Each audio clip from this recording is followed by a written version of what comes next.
Welcome back, children. In the next video, we are going to see about the second type of land transport, which is nothing but the railways. And then we'll see about the airways as well as the waterways. Let us start with railways, which is the second form of land transport. Railways were first introduced in India during British period in 1853. The first train in India ran from Mumbai to Thane in 1853. That is for a distance of 32 kilometers. The first railway track was laid in India during the British rule. Presently, India has the largest network of railways in the world. This is one of the countries where we have the huge or the biggest network of railways. There are basically three types of railway lines based on the distance between the two tracks. We know how a railway track will be, right? Two running line will be there. In between, we have short connecting bars. So the distance between these two long running track is taken, and then we are naming the tracks based on the distance between them. So we basically have three types. We call it as broad gauge, meter gauge, and narrow gauge based on the distance between the two tracks. The old steam engine types are now being replaced by electric and diesel trains in India. So the very first engine which was used in railway system was steam engine. So now slowly we are replacing that steam engines with the electrical and diesel engines. Some pictures to help you understand the different types of train. This is a steam engine. You can see steam coming out of the train, right?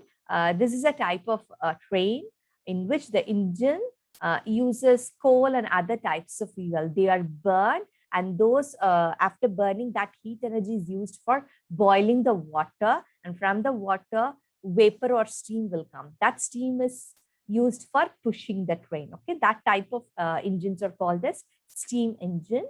Next is the diesel engine. This is the train which we mostly or commonly use for traveling from one place to other. Okay, and this engine uses diesel as its fuel.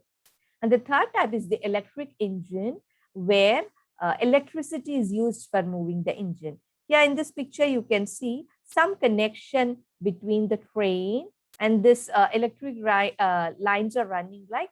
So this engine will have a connection between the train engine as well as the running electric line. So this type of engines are called electric engines. The fourth type is the metro railways, which is the new one. Okay, the metro railways is the newly introduced railway system in India. Many big cities in India are having metro system. Sadapti and Rajdhani are super fast trains in India having a speed of about more than 100 kilometers per hour. Sadapti you would have known. Okay, in Tamil Nadu we have 2 to 3 Sadapti trains, right? One runs from Chennai to Coimbatore, and another one we have from Tamil Nadu to Bengaluru, we have one. So we have a few Shadapti trains running in Tamil Nadu also. These trains are super fast train, meaning they are having a speed more than 100 kilometers per hour. And if you want to travel in metro train, kids below the age of 3, okay, they can travel without any ticket. Okay, since you are low in height, you are allowed to travel in metro height if your height is below 3 feet. Now, this is a picture of our metro train. Now, Chennai is having a lot of metro rails, right? I hope most of you would have traveled in that. Now, let us move on to the airways. Airways, Wright brothers. You would have heard about this word, Wright brothers, right? So there were two brothers, Orville Wright and Wilbur Wright. These were the two persons who first developed the flying machine in the year 1903. Basically, there are two types of flight. The first one is called domestic flight. Domestic flight means the aeroplanes which are used for traveling within the country. They are called as domestic flights. And the next one is international flights. Flights across the countries to go from one country to another. If we use a flight, then those kinds of flights are called international flights. Air travel is costlier compared to other means of transport. So out of three transport, this is the costliest one, air travel. Some important international airport in India are the Indira Gandhi International Airport. It is in Delhi. Chhatrapati Shivaji International Airport. It is in Mumbai. Netaji Subhash Chandra Bose. It is in Kolkata. And Chennai International Airport. That is, it is there in Meenampakkam, right? So these are the four very important international airport. International airport means aeroplanes from different countries will come and land here. Okay, so these are the four important things. And Air India is under the control of Government of India. So if you take airplane, you would have seen a lot of different names written on the airplane, right? So different company owns different airplane. And Air India is a company which is controlled by the Government of India. Other than Air India, we have other services like Jet Airways, Sahara, Kingfisher, and Indigo. These are some of the private airlines which is not controlled by our central government. Air travel is costlier, as I said, but it is also the fastest and comfortable mode of transport. If you want to travel to a very longer distance, then the best means of transport is airways. Otherwise, it will take a lot of time. To save your time, you can use air travel, and also it is the most comfortable one. Heathrow Airport in London is the busiest, one of the busiest airport in the world. Other than Heathrow, we have many other airports like in China, Beijing, we have one airport. In United States of America, we have John F. Kennedy, JFK Airport, which is there in New York. That is also one of the busiest airport in the world, where a lot of airplanes will come and land and a lot of airplane will take off. Okay, so much of traffic is there in all these airports. Now, this is a map which shows the different airways in India. Here you can see the legend. Look at the legend. The red color line specifies the international route.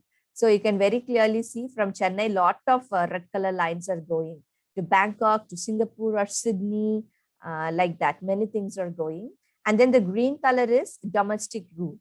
So from one city to another city within the country. Okay, that is also given here. And then we have another special transport, which is called Pavan Hans. Okay, this Pavan Hans is a type of helicopter service which is used in the northeastern state of India, in Himachal Pradesh, as well as in Jammu and Kashmir. What is common in all these three? Jammu and Kashmir, Himachal, and northeastern India? Yes, you are correct. They are all mountainous area, right? Himalayan ranges are running in that area. So it's very difficult to lay road on top of those mountains, okay? So they are using this type of helicopter service for the people to travel. Next comes the waterways. Waterways is the cheapest mode of transport. They are suitable for carrying bulky goods. Bulk goods are nothing but materials or content which we send from one place to other, and we call them as cargo. Okay, so this waterway transport is very much suitable to send bulky goods from one country to another country. And the two rivers in India that are navigable, navigable means which is suitable for the ships to sail in that place. Okay, so two rivers in India that are navigable are Ganga and Yamuna. The construction of Suez Canal and Panama Canal has made international trading more easy. Now, canal is nothing but a water body. Okay, let us see what is this Suez Canal and Panama Canal and how it helps us a lot. Now, this is the picture of Africa, Europe, and Asian continent.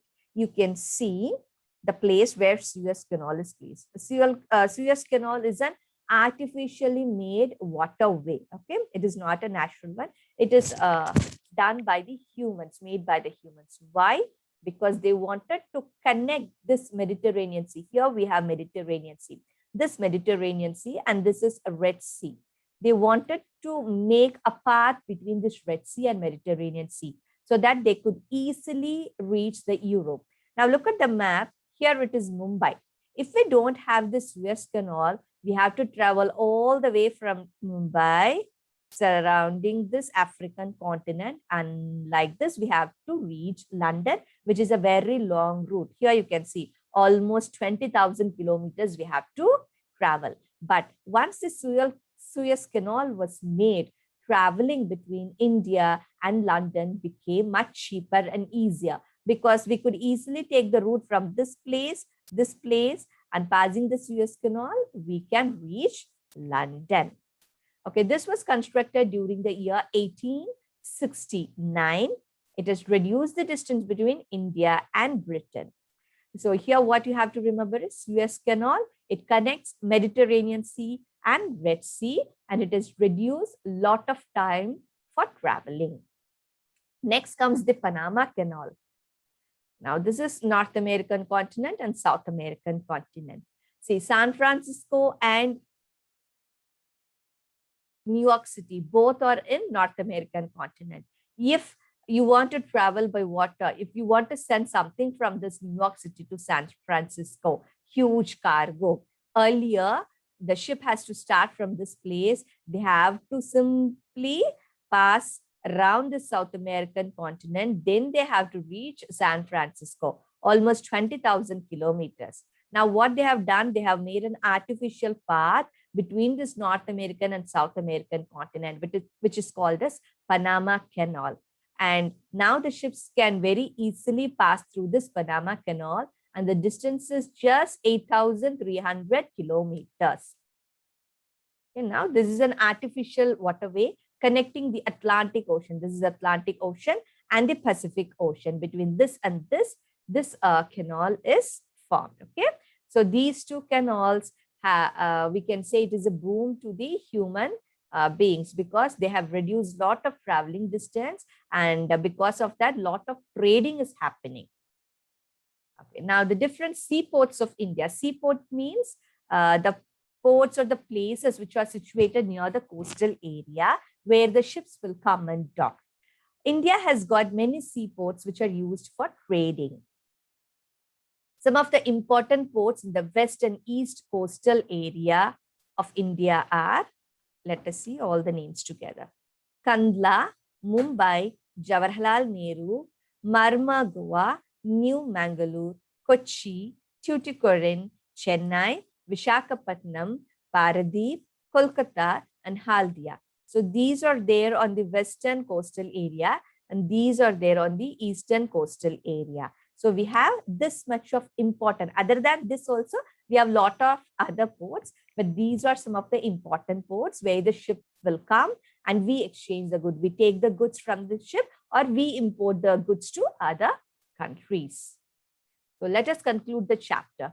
In this chapter, what did we saw? We saw the various modes of transport and how it helped the people as well as the goods to be carried from one place to other in short time. Okay, so our air travel helps us to travel very quickly. It helps in tourism, trade, and business. Yes, because of the invention of different types of transport, tourism is developed. Otherwise, we cannot go to Europe.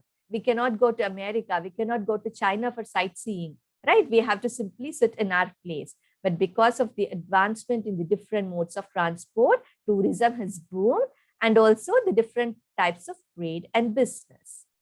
Now we are in a time in which we can travel to any part of the world in just 1 or 2 days. Okay, wherever it may be. Okay, now we have all the facilities to travel wherever we want, that too in short duration of time. So transport is very important for the happy living of the human beings. Okay, children. So in this video, we saw the other types of transport, right? Railways, waterways, and airways. Hope you understood the concept. Please go through your book and revise yourself. Thank you for watching.